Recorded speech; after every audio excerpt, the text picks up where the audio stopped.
بسم اللہ الرحمن الرحیم. This is Muhammad Iqbal from Toronto. السلام علیکم. پاکستان بدلنا شروع ہو گیا آہستہ آہستہ. اسلام آباد ہائی کورٹ میں یہ جو ایک فیصلہ آیا ہے جس میں وہ اسلام آباد کے ڈی سی ہیں کوئی جناب وہ اور ان کے متحد ہیں کوئی 2 آفیسر ہیں، ان کو کوئی انلیگل ایم پی اوز جاری کرنے پر سزا ہوئی ہے. اور یہ ایک اچھا فیصلہ ہے. یہ تو ہمیشہ ہی کہا جاتا ہے کہ اگر عدالتی سسٹم، جیسے چرچل سے پوچھا گیا تھا سیکنڈ ورلڈ وار کے بعد کیا برطانیہ قائم رہے گا، تو اس نے کہا تھا کہ اگر عدالتیں ہماری ٹھیک کام کر رہی ہیں تو ہمیں کچھ نہیں ہوگا. اگر پاکستان کا عدالتی سسٹم فعال ہو جائے، اچھے طریقے سے کام کرنا شروع ہو جائے، تو سب چیزیں ٹھیک ہو جائیں گی.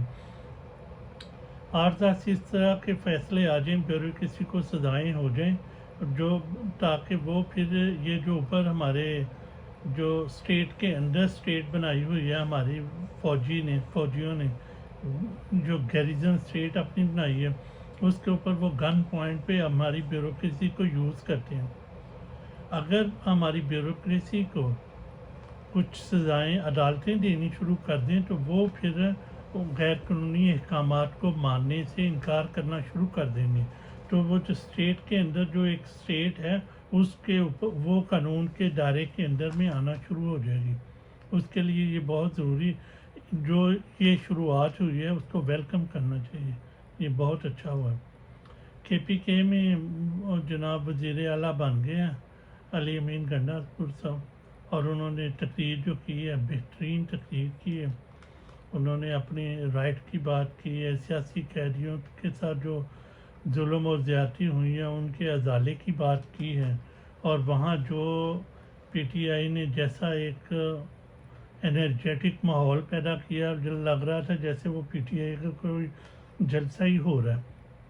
تو یہ ایک اچھی شروعات ہے اور یہ پاکستان میں پہلی دفعہ ہو رہا ہے. یہ ہسٹری بن رہی ہے کہ نارملی اسٹیبلشمنٹ، ملٹری اسٹیبلشمنٹ جس کو چاہتی ہے اسی کی گورنمنٹ آتی ہے، جس پہ اوپر کراس لگا دیا جاتا ہے اس کی گورنمنٹ نہیں آتی.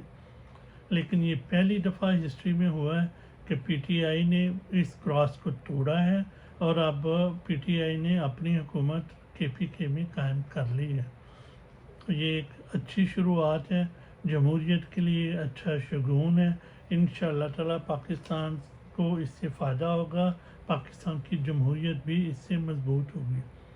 اور ہماری یہ جو فوج ہے اس کو بھی تھوڑا آپ سمجھنا چاہیے کہ حالات چینج ہو رہے ہیں. آپ نے 70-75 سال سے اس ملک کو لوٹ لیا ہے، یہاں تک پہنچا دیا ہے. آپ دیکھیں انڈیا کہاں پہ ہے، اس کے پاس 600 بلین سے زیادہ ریزروز ہیں. بنگلہ دیش ہم سے آگے نکل گیا ہے. سری لنکا ہماری چھوٹے چھوٹے ملک نیبر ملک ہیں، وہ ہم سے آگے نکل گئے. تو ہم ابھی آئی ایم ایف کے پیچھے بھاگے پڑے ہیں. تو وہ بھی لون کس لیے ہم آئی ایم ایف سے لے رہے ہیں؟ کوئی اپنی یہ نہیں ہے کہ ہم نے اپنے ملک کی اکانومی کو بہتر بنانا.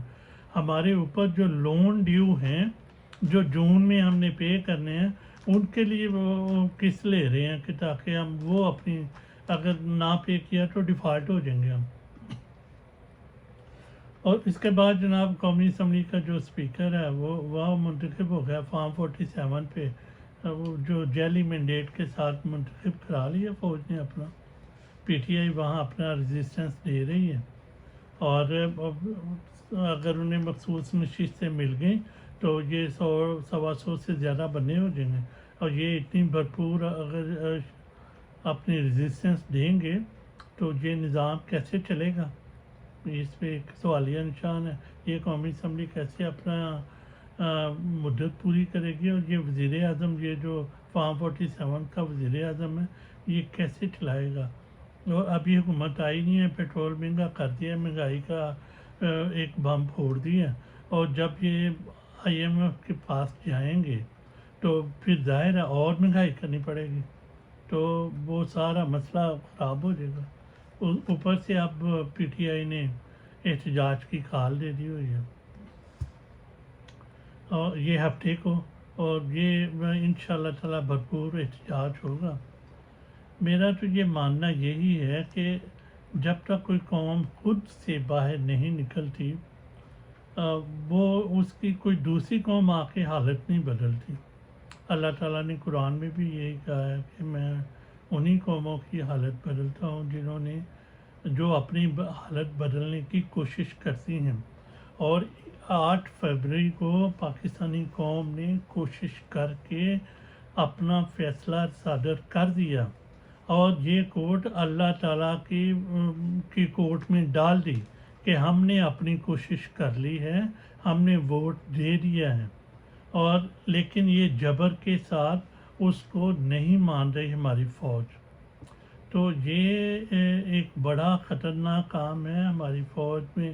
اگر پڑھے لکھے لوگ ہیں تو وہ سوچیں، یہ وہ پنجابی میں کہتے ہیں ات خدا دا ویر ہوندا ہے۔ آپ قدرت کے ساتھ نہیں لڑ سکتے ہیں۔ قدرت نے کہا ہے کہ جو لوگ اپنی حالت کو بدلنے کی کوشش کرتے ہیں میں ان کی حالت بدل دیتا ہوں۔ تو پاکستان بدلنے کے پروسیس میں داخل ہو چکا ہے، آپ اس کو نہیں روک سکتے۔ اگر آپ روکیں گے تو آپ قدرت کے اگینسٹ جائیں گے، آپ فطرت کے اگینسٹ جنگ لڑیں گے، یہ نہیں ہو سکتا۔ قدرت کے اللہ کہتا ہے کہ لوگوں کے دل جو ہیں وہ میری جیسے 2 انگلیوں کے درمیان میں ہوتی ہیں ایسے ہوتے ہیں، میں انہیں الٹ پلٹ کرتا ہوں، انہیں بدلتا ہوں۔ تو 8 فروری کو آپ پڑھیں، یہ خدا کی صرف قدرت ہے کہ وہ لوگوں کے دلوں کو پلٹے اور انہیں ایک شخص کے پیچھے لگائے، ایک آئیڈیا کے پیچھے لگائے، ٹھیک ہے۔ اور اب جب یہ ہو گیا تو یہ تبدیلی تو آ کے رہے گی۔ 8 فروری کا اگر مینڈیٹ واپس نہیں ہوگا تو یہ فوج کو ہانٹ کرتا رہے گا۔ بہتر یہی ہے کہ فارم 45 کے تحت جو بھی صحیح رزلٹ آیا ہے اس کو ریلیز کر کے حقداروں کو حق دیا جائے اور پاکستان میں ایک سٹیبل گورنمنٹ بنائی جائے جو کہ پاکستان کے موجودہ حالات کے بارے میں اور فیوچر کے بارے میں پلاننگ کرے، جس کے پیچھے عوام کھڑی ہو۔ اگر ایسا نہیں ہوا تو پھر ملک انارکی کی طرف جائے گا، اور اگر انارکی طرف گیا تو پھر پاکستان ایک یونیک کنٹری ہے، یہ کوئی اس طرح عام کنٹری نہیں ہے۔ کیسے یونیک کنٹری ہے؟ KPK میں سب لوگ ہیں وہ جو پشتون لوگ ہیں ہمارے، تو ہمارے وہ پاکستانیوں کی روایت ہے، ان کے پاس اپنا اسلحہ ہوتا ہے اور روایت پسند آزاد لوگ ہیں وہ۔ بلوچستان میں بلوچی ہیں، وہ آزاد مائنڈ لوگ ہیں۔ اب رہ گئے سندھی، تو وہ اس میں وڈیرا ہیں، اور پنجاب نے تو ابھی فیصلہ دے دیا ہے۔ 8 فروری کو پنجاب نے جو فیصلہ دیا ہے، سب سے زیادہ اکثریت ووٹ تو پنجاب سے پڑا ہے PTI کو، تو پنجاب نے جو فیصلہ دیا ہے اس کو ریڈ کیا جائے، اس کو جو ہماری اکیڈمیاں ہیں، ہماری فوج میں جو تھنک ٹینکس ہیں ان کو ریڈ کر کے صحیح فیصلے کیے جائیں، ورنہ کیا ہوگا اگر آپ ان کا رائٹ نہیں دیں گے تو ایک عام بندے کے پاس کیا سوچ ہوتی ہے، میں حکومت بدل دوں گا، جب الیکشن آئے گا تو ہم حکومت بدل دیں گے ووٹ دے کے۔ تو آپ نے اس سے یہ حق اور یہ مان چھین لیا ہے کہ بھی ان سے بتا دیا کہ تمہارے ووٹ کی کوئی اہمیت نہیں، تو اس کے بعد اوپر سے آپ مہنگائی بھی کر دیں گے، ٹھیک ہے۔ اب یہ IMF سے آپ ڈیل کریں گے اور مہنگائی بھی کر دیں گے، اور اس مہنگائی کا بھی ریئیکشن ہوگا، اس کا بھی غصہ ہوگا، تو پبلک آ جائے گی سڑکوں پہ، اس کو روکے گا کون؟ اوپر سے عمران خان کو آپ نے جیل میں ڈالا ہوا، جو پاکستان کا جینون لیڈر ہے، جو اس صدی کا میں تو کہتا ہوں مدبر ہے، اس کے پیچھے عوام نے ووٹ جس طرح دے دیا ہے، 47 سے لے کے آج تک اتنا بڑا لیڈر کوئی نہیں پاکستان کو ملا۔ ایسا لیڈر اگر دنیا کی کسی اور قوم کو ملا ہوتا تو وہ اسے سر پہ بٹھاتے، اور ہماری فوج کیا کر رہی ہے اسے؟ جن جرنیلوں کو پھانسیاں ہونی چاہیے، جنہوں نے آئین توڑے ہیں، جنہوں نے عوامی مینڈیٹ چورایا ہے، جن کو پھانسیاں ہونی چاہیے آرٹیکل 6 لا کے، انہوں نے اس صدی کے مدبر کو قید میں ڈالا ہوا ہے۔ یہ الگ نگری ہے، یہ الٹا ہو رہا ہے نیچر کے خلاف۔ انشاءاللہ تعالیٰ ایسا نہیں رہے گا۔ پاکستان تبدیلی کے دہانے پہ ہے، تبدیل ہو رہا ہے، اور یہ تبدیل ہو کر رہے گا، اس کو روکا نہیں جا سکتا۔ ملتے ہیں پھر کسی نئے ٹاپک کے ساتھ. خدا حافظ.